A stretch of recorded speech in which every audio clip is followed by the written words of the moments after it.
Just to introduce myself, I'm Brian Charter. I'm CEO of SuSy House.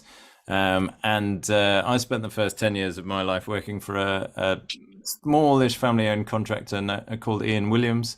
I don't know if any of you have come across them. Very Essentially, small. Yeah. managing decent homes upgrades and voids and responsive maintenance. I have, in the last 10 years, I went and established my own consultancy business, and then recently have moved back into housing when I met a Brazilian entrepreneur who had a background in smart buildings and a vision for supporting the retrofit journey. And so we've got a slightly different angle on retrofit. Yeah, that is we have a very similar objective, which is ultimately SuSy's been set up to make sustainable homes achievable for all. 18 months ago, we got our initial funding and we started building an app which is accessible to anyone. You can download it on the App Store, and essentially any householder, any homeowner can punch in their postcode, draw a box around their house. We can then pull obviously the square area of that property and also a whole bunch of public data sets. So we are starting with EPC. We then use things like incident sunlight, geolocation data, at average temperature and rainfall to build a digital twin of that property. We present that back to the user, and then the user can actually look at that and go, oh, that's correct. That's, not, we've done these upgrades since the last EPC, etc., to get us a more accurate picture of that digital twin.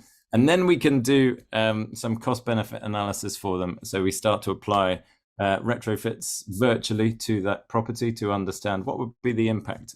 We also connect into the smart meter if they have one, or take meter readings so we can understand their energy usage to get as accurate a picture as possible, and then give them information on this would be the likely impact on your bills if you to install solar, to improve, to do external wall, internal wall,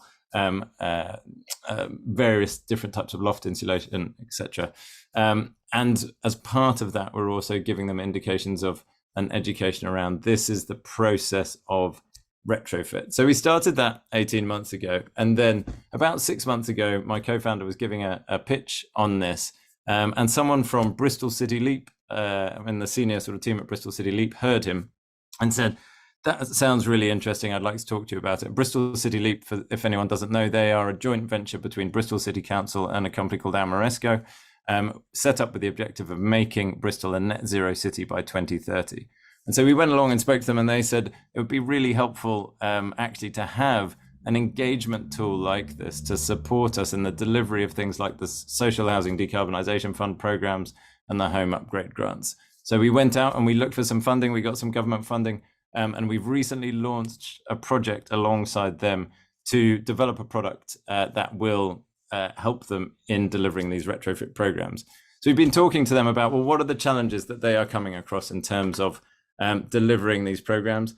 First, time taken to identify the properties that will benefit the most from the upgrade. So what we plan to do is use our core algorithms and core engine and create a web-based platform that allows a sort of searchable platform that can show housing managers and allow them to assess for themselves which retrofits are going to have what impact in terms of EPC and performance of the property for different properties. Then the second element was they said, well, actually, it's the time taken to engage the tenants, explain all homeowners, if it's on the HUGS program, explain all the different works that are going to be taking place, etc., can be very time consuming, fielding people's questions.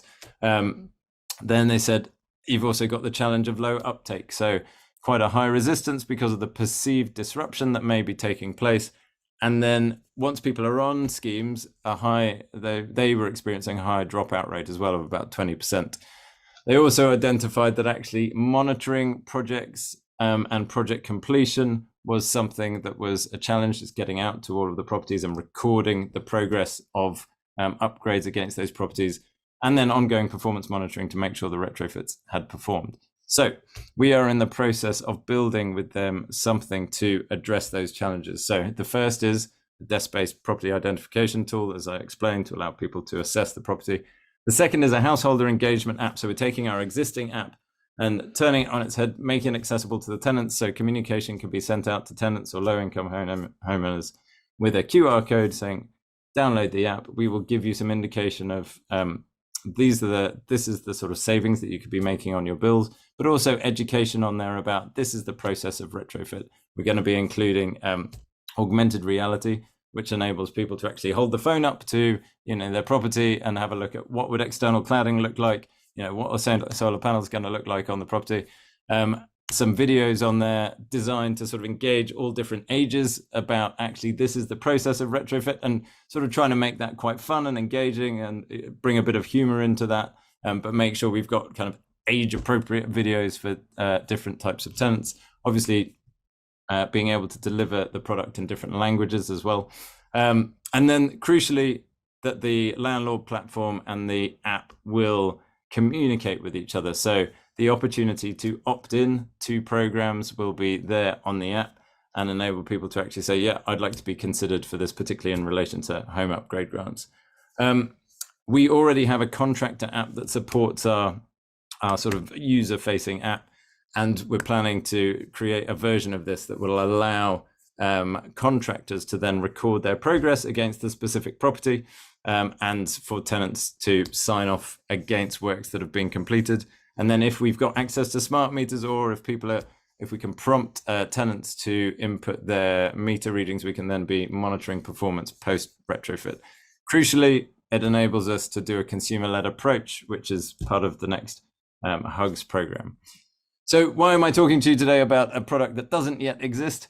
It's because actually I'm here to ask for help. We want to make sure that we don't build something that is just purely Bristol City Leap centric. Actually, we want to be talking to other housing associations and local authorities right now about where your challenges are in this process, particularly in that property selection and tenant engagement process.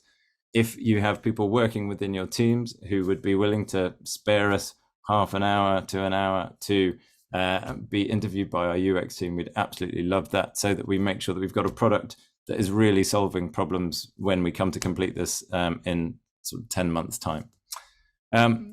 So that is me. Thank you very much. There's my contact details there. Yeah, if you're up for a conversation, we would love to hear about the challenges that you have with this and what we can do to support you. That's brilliant, Brian. Thank you. Yeah, it's exciting stuff, and a big journey, and so much to do. I think within the space of 2 years, just generally in the UK, we've got a million homes to retrofit a year, which, considering how few we are doing now, is significant. So what?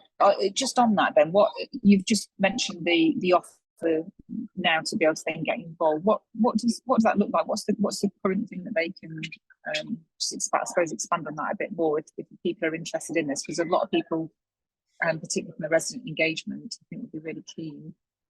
Yeah, absolutely. So, and that's what we would love is, so we're doing a lot of interviews at the moment within Bristol City Leap and Council, and what we'd love is actually to get some perspectives from other organisations, people who are on resident and tenant engagement committees, and those programme managers to just have a chat. Is that residents and officers, or is just residents? Yeah, who you look at everybody? Everybody, because we want to, we recognise this is an end-to-end process, and the communication, getting that communication right and enabling those channels in order to streamline and support that engagement through that retrofit process, basically. So we're looking to identify points of pain and where we can best alleviate those through these tools. So interviews on both sides and workshops on both sides. Brilliant. Sounds really interesting. And Bristol are certainly marching ahead with the stuff that they're doing. So I'm sure we'll get lots of information from them and stuff that we'll then continue to